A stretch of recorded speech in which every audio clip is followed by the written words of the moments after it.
हे भाइयों, प्रभु के प्रिय लोगों, चाहिए कि हम तुम्हारे विषय में सदा परमेश्वर का धन्यवाद करते रहे कि परमेश्वर ने आदि से तुम्हें चुन लिया है। कब चुन लिया परमेश्वर ने तुम्हें? आदि से, जब कुछ नहीं था, आदि में, तभी परमेश्वर ने तुमको चुन लिया कि आत्मा के द्वारा पवित्र बनकर और सत्य की प्रतीति करके उद्धार पाओ।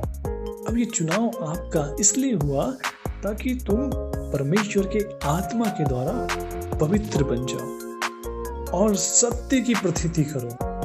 जो सत्य आपको परोसा गया है, जो सत्य आपको बताया गया है, उस सत्य की प्रतीति करो। क्योंकि बहुत से लोग सत्य की प्रतीति नहीं कर पाते क्योंकि वो संसार के ज्ञान से भरे हुए।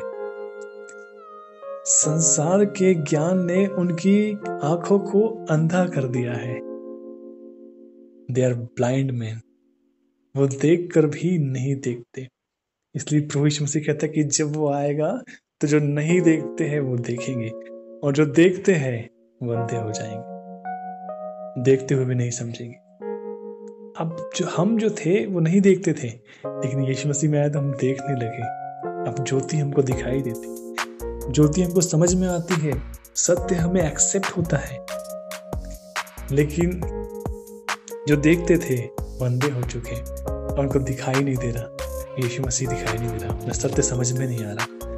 दुनिया का झूठ उन्हें सत्य समझ के ग्रहण कर लिया, तो जो सत्य है उन्हें समझ में नहीं आ रहा। जैसे मैंने आपको एग्जांपल दिया था, बच्चों को अगर आपने झूठ सत्य बनाकर सिखा दिया तो वो उसी झूठ को सत्य समझते रहेंगे जब तक उनकी मुलाकात सचमुच के सत्य से नहीं हो जाएगी। क्योंकि वो झूठ में जी रहे हैं और झूठ को सत्य समझ कर जी रहे हैं। तो जब तक वो बातें सिद्ध नहीं हो जाएगी, जब तक वो उसी वहम में रहेंगे। और जो लोग सत्य की प्रतीति कर लेंगे वो उद्धार पाएंगे सत्य के द्वारा, क्योंकि सत्य के द्वारा उद्धार है। झूठ के द्वारा तो गुमराह किया जाता है, भटका दिया जाता है, लेकिन सत्य आपको उद्धार दिलाता है। और यीशु ने कहा कि मैं ही सत्य हूं और कोई सत्य नहीं है। इसलिए उस सत्य में आप बने रहो और आपको चुना गया है और पवित्र आत्मा के द्वारा आपको चुना गया, और इसलिए आपको चुना है कि आप उद्धार को पाए। ये सब यूं ही नहीं हो रहा है, इसके पीछे एक वजह है, एक उद्देश्य है, एक मकसद है आपका यहाँ पर बैठने के लिए कि आप उद्धार को पाए। अब उद्धार क्या है ये जानना बहुत जरूरी है। जो पहली बार आए होंगे उनको लगता है कि उद्धार क्या है। उद्धार एक ऐसा सुख है जो केवल परमेश्वर के राज में मिलता है। एक ऐसा आनंद है जो संसार में नहीं मिलता। उद्धार एक बड़ी जीत है जो जीवन की ओर लेकर जाती है। जो सब पापों से, सब तरह की बुराइयों से छूट गया, वही उद्धार के राज का वारिस हुआ, वही परमेश्वर के राज का वारिस हुआ।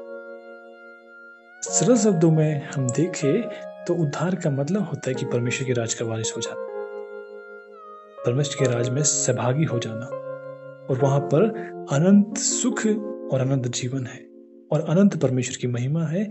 उस महिमा में आपका शामिल हो जाना ही उद्धार है। अपने गुनाहों और पापों से बच जाना ही उद्धार है। और इसलिए आपको चुना गया है कि आप उद्धार पाओ, जिसके लिए उसने तुम्हें हमारे सुसमाचार के द्वारा बुलाया। हालेलुया।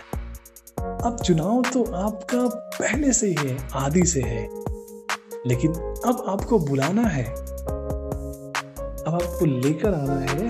तो परमेश्वर कहता है जिसके लिए उसने तुम्हें हमारे सुसमाचार के द्वारा बुलाया।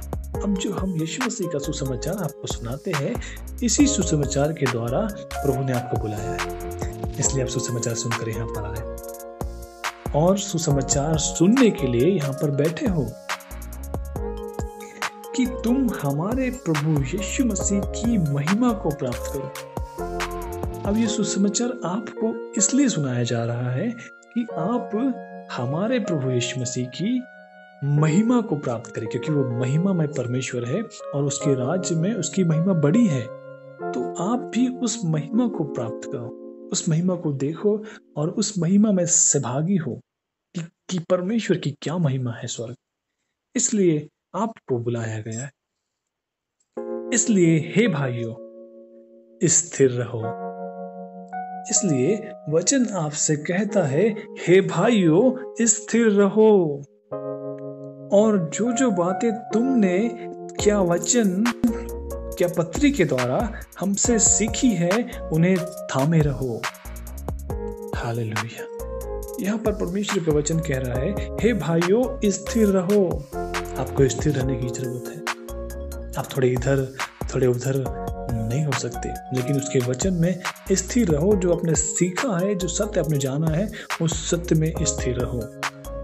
और जो जो बातें तुमने वचन क्या पत्री के द्वारा हमसे सीखी है उन्हें थामे रहो। अब जो वचन आपको सिखाया जा रहा है, परमेश्वर क्या कह रहा है, उसे थामे रहो और उसमें स्थिर रहो, उसमें विश्वास करो और उसमें दृढ़ हो जाओ। उसको थामे रहने की जरूरत है, मतलब उसे भरोसा रखने की जरूरत है। जो आपने सुना कि यीशु मसीह सत्य है, यीशु मसीह हमारा उद्धार करने वाला प्रभु है, ये बातें आपने सुनी है, तो इन बातों में आपको स्थिर रहना है। हमारा प्रभु यीशु मसीह आप ही और हमारे पिता परमेश्वर, जिसने हमसे प्रेम रखा है और अनुग्रह से अनंत शांति और उत्तम आशा दी है।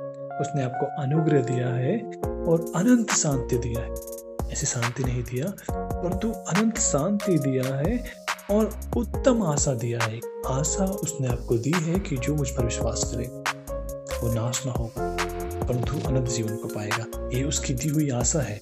इस आशा पे आपको विश्वास करना है, दृढ़ रहना है और स्थिर रहना है, ताकि आप परमेश्वर की महिमा में शामिल हो सके। मनों में शांति दे, और तुम्हारे मनों में क्या दे? शांति दे, क्योंकि हमारा मन असाध्य है और परमेश्वर का वचन कहता है कि मन में तो असाध्य रोग लगा है। अभी थोड़ी बातें प्रभु की सुन लिए तो मन में विश्वास आ गया है, प्रभु हो गया है, प्रभु अच्छा है, ठीक है। और यहाँ से जाते ही जब दूसरे लोगों से मिलेंगे तो दूसरे लोगों की जो मन की बातें आप में आएगी, दूसरों की बातें, तो फिर आप अस्थिर हो जाएंगे। फिर थोड़ा आपको लगेगा यार ये भी जो कह रहा है ये भी सही है, थोड़ा ऐसा भी सही है। फिर आपका मन उनकी तरफ हो जाएगा, बुरा हो जाएंगे। अभी तो संगति में हो तो अच्छा लग रहा है, हाँ प्रभु कितना महान है, कितना प्रेम किया प्रभु ने ना, हमारे लिए क्रूस सह लिया प्रभु ने। अभी आपको ये लग रहा है, लेकिन जैसे संसार में जाओगे तो संसार की अभिलाषाएं आपको अस्थिर कर देगी। इसलिए परमेश्वर कहता है कि स्थिर रहो, ताकि उसकी शांति तुम्हारे मन में बनी रहे। कुछ अशांत बातें अगर आपके मन में आ जाएगी तो आप डिस्टर्ब हो जाएंगे, और जो अपने यहाँ पर जो सुना उससे भी आप भटक जाओगे, स्थिर नहीं रह पाओगे। क्योंकि मन श्रोता है सब बातों का, सब बातें मन में ही आती है और मन के द्वारा ही जाती है पूरे शरीर। इसलिए मन में कंट्रोल रखने की जरूरत है, अपने मन को भटकने से बचाने की जरूरत है, अपने परमेश्वर के वचन को और उसमें स्थिर रहने की जरूरत है। अब ये आपको करना है, कंट्रोल आपको करना है। तुम्हारे मनों में शांति दे और तुम्हें हर एक अच्छे काम और वचन में दृढ़ करे। अब आपको दृढ़ किस में होना है? हर एक अच्छे कामों में जो परमेश्वर की महिमा के लिए होता है, और वचनों में दृढ़ होने की जरूरत है, ताकि तुम स्थिर हो जाओ। आपको ये विश्वास होना चाहिए कि जो मैंने सुना है वही सत्य है।